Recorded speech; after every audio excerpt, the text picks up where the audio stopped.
तो दोस्तों देख सकते हैं डिमांड और सप्लाई की स्ट्रेटजी से इतना प्रॉफिट चल रहा है, लगभग 8,181 USDT डॉलर का। अब ये ऐसी सीक्रेट स्ट्रेटजी इस वीडियो में बताने वाला हूँ जिससे आप लोग भी कहीं ना कहीं एक अच्छा मार्केट का डायरेक्शन प्रिडिक्ट करके प्रॉफिटेबल ट्रेडर बनने की तरफ कदम बढ़ा सकते हैं। तो चलिए स्टार्ट करते हैं वीडियो। दोस्तों मार्केट में सफल होने के लिए आज की डेट में हमें ऑपरेटर्स की चाल का या ऑपरेटर्स के ट्रैप का पहले से जानकारी होना बहुत ज़रूरी है, क्योंकि ये जो मार्केट है आज की डेट में जो चल रहा है इसको चलाया जा रहा है और हम आप जो ट्रेड करते हैं वो रिटेल ट्रेडर बनकर ट्रेड करते हैं और ऑपरेटर के जाल में फंस जाते हैं, जिससे कहीं ना कहीं बहुत ढेर सारे एसएल हिट होते हैं, साइकोलॉजी डिस्टर्ब होती है और रिस्क रिवॉर्ड रेशियो अच्छा नहीं हो पाता क्योंकि बड़े मोमेंटम नहीं मिलते हैं। बट इस मैं डिमांड और सप्लाई की जो ये स्ट्रेटजी आज के साथ आपके सामने जो शेयर करने वाला हूँ, इसमें मैं यही बताऊंगा कि कैसे हम लोग ऑपरेटर्स के बाइंग जोन या सेलिंग जोन को आइडेंटिफाई करके उस पर ट्रैप को आइडेंटिफाई करके ऑपरेटर की सीक्रेट पोजीशन को आइडेंटिफाई करके ट्रेड कर सकते हैं और साथ ही साथ डायरेक्शन की एनालिसिस और डिमांड सप्लाई जोन का पता होना ही ज़रूरी नहीं है। उसके बाद एंट्री कब करना है कि एसएल ना हो हिट हो, वो सारी चीज़ें इस वीडियो में आपको बताऊंगा। वीडियो इंटरेस्टिंग होने वाला है, यकीन मानिए बहुत मज़ा आएगा आपको। लास्ट तक देखना और लाइक सब्सक्राइब भी कर दीजिए। तो दोस्तों हम लोग आ चुके हैं इस स्क्रीन पर और अभी हम लोग समझने वाले हैं डिमांड और सप्लाई की एक ऐसी स्ट्रेटजी जिससे मार्केट के डायरेक्शन को प्रिडिक्ट करेंगे ऑपरेटर के साथ। अब ये ट्रेड चल रहा है आपके सामने, इसको मैं अवॉइड करता हूँ, मैं इथेरियम पर आ जाता हूँ और मैं आपको यहाँ समझाता हूँ। याद रख लेना, आप सीखने आए हो तो कोशिश करना वीडियो को पूरा देखना, क्योंकि जो लॉजिक है वो लॉजिक समझना ज़रूरी है। डिमांड सप्लाई कोई स्ट्रेटजी नहीं है, डिमांड सप्लाई लॉजिक है, तो आपको लॉजिक समझना पड़ेगा, ठीक है। और इस वीडियो को जो हम लोग सीखेंगे समझेंगे वो ऑपरेटर माइंडसेट और ऑपरेटर साइकोलॉजी के अकॉर्डिंग सीखेंगे, तो चीज़ें बहुत इंटरेस्टिंग होने वाली है भाई जी, मज़ा आएगा, ठीक है। अब डिमांड और सप्लाई पहले मैं बताता हूँ है क्या। डिमांड वो जोन है जहां पर इंस्टीट्यूशनल्स भर के बाइंग करते हैं, तभी वहां पर डिमांड क्रिएट होता है। अर्थात कोई चीज़ है, अगर कोई 100 क्वांटिटी में सामान है तो वहां पर जब इसकी डिमांड 100 क्वांटिटी से ज़्यादा हो जाएगी, 150 क्वांटिटी, तो अगर इसका प्राइस पहले 10 था तो अब खरीदने वाले लोग ज़्यादा हैं तो बढ़ जाएगी।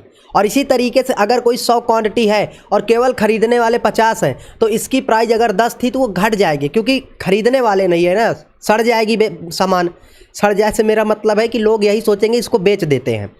कोई भी चीज़ है तो जब डिमांड बढ़ता है तो प्राइस बढ़ता है, जब सप्लाई बढ़ता है तो प्राइस घटता है, ये बेसिक सब हो गया।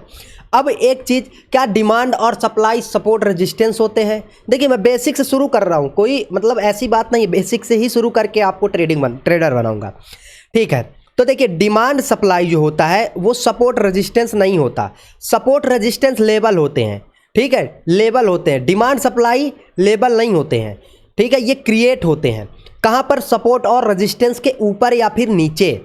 जैसे मार्केट आया, ये हमें दिख रहा है कि ये रेजिस्टेंस है, सपोर्ट है, ये रिटेलर की चीज़ें हैं। यहाँ पर बिल्कुल सपोर्ट रेजिस्टेंस इस तरीके से बनेगा, लेकिन हो सकता है जो डिमांड हो या सप्लाई हो, अभी मैं जो दिखाऊंगा ध्यान से देखना, ठीक है। डिमांड या सप्लाई हो सकता है इसके ऊपर हो या फिर हो सकता है इसके नीचे हो, या भी हो सकता है कि अगर सप्लाई जोन, जैसे मैं ऊपर की बात बोल रहा हूँ ना, वो हो सकता है इस रेजिस्टेंस के नीचे भी हो सकता है सप्लाई जोन। मतलब लेवल जो है, जो सपोर्ट है, रेजिस्टेंस है, उसके ऊपर या फिर नीचे डिमांड जोन होता है। क्यों ये समझना है, क्योंकि तभी आप लोग आगे की चीज़ें समझ पाओगे। क्योंकि देखिए डिमांड सप्लाई जोन तब बिल्ड होता है जब इंस्टीट्यूशनल बाइंग होती है, बड़ा पैसा डलता है। और इंस्टीट्यूशनल बाइंग कहां पर होती है? लिक्विडिटी के जोन पर। अगर मार्केट ने इसका ब्रेकआउट किया है तभी लिक्विडिटी आएगी, समझ रहे हैं। तो जब लिक्विडिटी आएगी तभी ऑपरेटर यहां पर सेल कर पाएंगे, मतलब रिटेल बायर आएंगे तभी ऑपरेटर सेल करने आएगा और एसएल हंट करके चला जाएगा।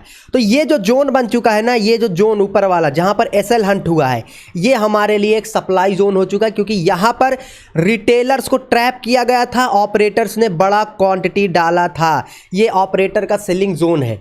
इन फ्यूचर जब भी मार्केट यहां आएगा, यहां से मार्केट गिरेगा, अभी दिखाऊंगा। इसी तरीके से आपका सपोर्ट भी होता है कि कोई सपोर्ट है, जब तक उस सपोर्ट पर लिक्विडिटी नहीं आती तब तक वो वहां से मार्केट ऊपर जाएगा ही नहीं। क्यों? क्योंकि लिक्विडिटी आएगी तभी तो ऑपरेटर्स बाई करेंगे। हम सपोर्ट को पर क्यों बाई करते हैं? क्योंकि ये सोचते हैं कि कोई बड़ा पैसा डला होगा, डाल के बैठा होगा तो वो मार्केट को ऊपर ले जाएगा, है ना, यही सोचते हैं। तो जब मार्केट आता है इस जोन पर, लिक्विडिटी हंट होती है, एसएल हंटिंग करके फिर मार्केट ऊपर जाता है। क्यों? क्योंकि ऑपरेटर्स बाइंग करते हैं। देखिए सिंपल सी बात बोलूं तो जहां पर ऑपरेटर्स की बाइंग एंड सेलिंग होती है वहीं पर डिमांड एंड सप्लाई होती है। अब ऑपरेटर किस जगह पर बाई करते हैं? ऑपरेटर बाई करते हैं लिक्विडिटी वाले जोन पर। लिक्विडिटी किस जगह पर आती है? जिस जगह पर ढेर सारे रिटेलर आते हैं। जैसे कहीं डायरेक्ट ब्रेकआउट हो गया, यहाँ पर ढेर सारे रिटेल ट्रेडर होते हैं, तो ऑपरेटर यहाँ पर उनको ट्रैप करने आएगा। मार्केट किसी रेजिस्टेंस पर मल्टीपल टाइम टेस्ट कर रहा है तो यहाँ पर ढेर सारे रिटेल सेलर होंगे, क्योंकि रेजिस्टेंस पर टाइम स्पेंडिंग किया, तो ये ऑपरेटर का बाइंग जोन हो जाएगा। ठीक है, तो अभी मैं आगे इस चीज़ को और आगे वो करूँगा। नहीं समझ में आता, ट्रैप ट्रेडिंग की प्लेलिस्ट है चैनल पर, आप लोग देख करके वो कर सकते हैं। मैं थोड़ा सा 15 मिनट टाइम फ्रेम पर आता हूँ और मैं आपको चीज़ें दिखाता हूँ। ठीक है, जैसे मैंने अभी कल एक शॉर्ट वीडियो डाला था, यहाँ पर आप ध्यान देंगे, यहाँ से मैंने एक लॉन्ग की पोजीशन बनाई थी। अभी भी आपके सामने एरो दिख रहा है ये, ठीक है, यहाँ से लॉन्ग की पोजीशन बनाई थी और ये लेवल पर आकर सेलिंग हुआ था। क्यों बनाई? क्योंकि ये ऑपरेटर का एक डिमांड जोन था। अब ये डिमांड जोन हम लोग कैसे इस चीज़ को आइडेंटिफाई कर रहे हैं, मैं कैसे बोल सकता हूँ this is a demand zone? वही देखिए ध्यान से, अभी इसके पहले मार्केट आया, इसी जोन पर क्या किया? लिक्विडिटी हंट किया। ठीक है, क्योंकि जब तक ऑपरेटर कहीं पर बड़ा पैसा डालेगा नहीं, उस लेवल की रिस्पेक्ट होगी ही नहीं। ठीक है, तो यहां पर रिटेल सेलर्स को ट्रैप किया गया, सेलिंग में बैठाया गया, रीटेस्ट किया गया। जब रिटेल सेलर ट्रैप हुए मतलब इंस्टीट्यूशनल्स बाइंग हुई है। और फिर उसके बाद आप ये भी देखिए, ये मोमेंटम देखिए, है स्ट्रॉन्ग मोमेंटम ऑपरेटर वाला। ठीक है, तो ये मोमेंटम देखने के बाद आपके सब दिमाग में आएगा कि बिल्कुल यहां से इंस्टीट्यूशनल बाइंग हुई है। अगर यहाँ पर और दूसरी चीज़ ट्रैप भी दिख रहा है, इंस्टीट्यूशनल बाइंग हुई है। जब मार्केट इस जोन पर आया, देखिए क्या हुआ है, रिजेक्शन लेकर के झपाक से ऊपर गया। आपको हैमर देखना है ना दोस्तों, डिमांड एंड सप्लाई जोन पर का हैमर कभी फेल नहीं होगा। आप शूटिंग स्टार, आप कैंडलस्टिक पैटर्न देखते हो, गलत जगह देखते हो। मामला इस बात का है, हर जगह के हैमर काम नहीं करेगा। यहाँ पर ये हैमर बना है, ये काम नहीं करेगा, समझ रहे हैं, ये काम नहीं करेगा। हैमर का मतलब ही यही है कि स्ट्रॉन्ग बाइंग वहां पर ऐसे नीचे आया, स्ट्रॉन्ग बायर ऊपर ले गए। स्ट्रॉन्ग बायर किस जगह पर होते हैं? डिमांड जोन पर। डिमांड वहीं होगा जहां पर रिटेलर को ट्रैप किया गया था, एसएल हंट किया गया था। ये यहां आया तो क्या ये देखकर एंट्री कर लेंगे? नहीं। देखिए ये तो डायरेक्शन की एनालिसिस हो गई ना, एंट्री कब करेंगे? जब एसएल हंटिंग होगी। अगर ये वास्तव में डिमांड जोन है, ऑपरेटर फिर से यहां पर खरीदेगा। खरीदेगा कब? जब रिटेल सेलर आएंगे। देखिए मैं डिमांड जोन का मतलब ये नहीं बोल रहा हूं कि ऑपरेटर को क्वांटिटी पेड़ पर मिल रही, वो तोड़ तोड़ के खरीद रहा है, नहीं। डिमांड जोन पर भी लिक्विडिटी होनी चाहिए, तभी ऑपरेटर खरीद पाएगा। अब वो लिक्विडिटी कैसे आएगी? जब रिटेल ट्रेडर आएंगे। अगर ये डिमांड जोन है, इसके ऊपर या फिर नीचे मार्केट लिक्विडिटी क्रिएट करेगा। जैसे यहां पर ऊपर क्रिएट किया है, मार्केट रेजिस्टेंस बनाया है, इस रेजिस्टेंस को मल्टीपल टाइम टेस्ट किया है, तब जाकर एसएल हंट करके मार्केट ऊपर गया। तो ये हमारे लिए एक प्रॉपर डिमांड जोन था।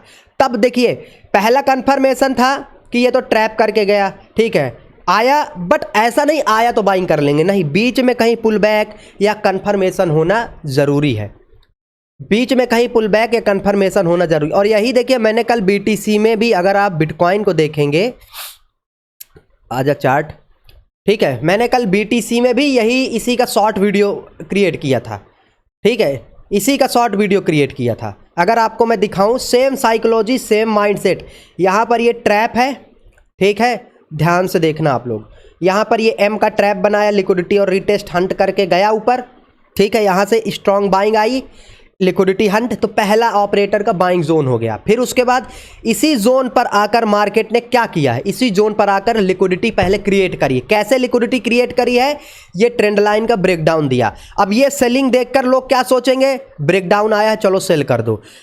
है ऑपरेटर का बाइंग जोन, लेकिन वो सेल करवा रहा है रिटेलर को। क्यों? क्योंकि उसको फिर से यहाँ बाई करना है। फिर मार्केट आया इस जोन पर, क्या हुआ? मार्केट इस जोन पर रेजिस्टेंस पर सेलर को इनवाइट किया। फिर जब मुझे कंफर्म हुआ तब मैंने यहाँ पोजीशन डाली, एरो बना हुआ है, और उसके बाद एसएल हंट करके मार्केट निकल गया ऊपर, और यहाँ पर आकर मैंने सेल किया। देख रहे हैं साइकोलॉजी, देखिए दोस्तों किस तरीके से काम कर रही है। ठीक है, अभी आप यहाँ देख सकते हैं क्वांटिटी कुछ डली हुई है एजुकेशन पर्पज़ के लिए। ये पेपर ट्रेड है, मैं बीटीसी वगैरह ट्रेड नहीं करता हूँ, मैं एजुकेशन के लिए आपको दिखा रहा हूँ जो चीज़ें, वो उस पर ध्यान दीजिए। जैसे कल यहाँ से लॉन्ग किया, यहाँ पर वो किया, अभी यहाँ से लॉन्ग किया हूँ, ये एक अच्छा टारगेट 1:2 के अकॉर्डिंग मुझे मिल रहा है, कोई दिक्कत की बात नहीं है। देखिए मैं निफ्टी बैंक निफ्टी के अलावा किसी में ट्रेड नहीं करता, क्यों? क्योंकि ओवर ट्रेडिंग साइकोलॉजी डिस्टर्ब हो जाती है। आपको पहले छोटे कैपिटल को कहीं पर बड़ा करना है। जब तक मैं खुद कम से कम 5 साल का एक्सपीरियंस नहीं ले लेता, मैं क्यों इधर उधर भटकूं? मेरी साइकोलॉजी ये है, मुझे ट्रेड करना है, मुझे दिन का 1 से 2 ट्रेड करना है, मुझे मार्केट में पागल नहीं बनना। हाँ, यहाँ पर मैं पेपर ट्रेड इसलिए करता हूँ क्योंकि इन फ्यूचर इसकी भी साइकोलॉजी मुझे समझ में आ जाए, और मैं चार्ट रीडिंग की प्रैक्टिस करता रहता हूँ इसलिए। ठीक है, यहाँ देखिए ये इतनी बड़ी पोजीशन, यहाँ सेल किया, इतना बड़ा टारगेट, फिर सेम साइकोलॉजी, यही वही चीज़ें कि ये ऑपरेटर का क्या था। अभी ध्यान से समझना है कैसे चीज़ें चेंज होती है, ध्यान से आपको कुछ समझना है। जैसे अभी आपको दिखेगा कि यहाँ से मार्केट गिरा था, बिल्कुल यहाँ से मार्केट गिरा था। अब चीज़ें कैसे चेंज होती हैं, मार्केट आया, ऑपरेटर बाइंग करके गया, इस जोन को मल्टीपल टाइम टेस्ट किया।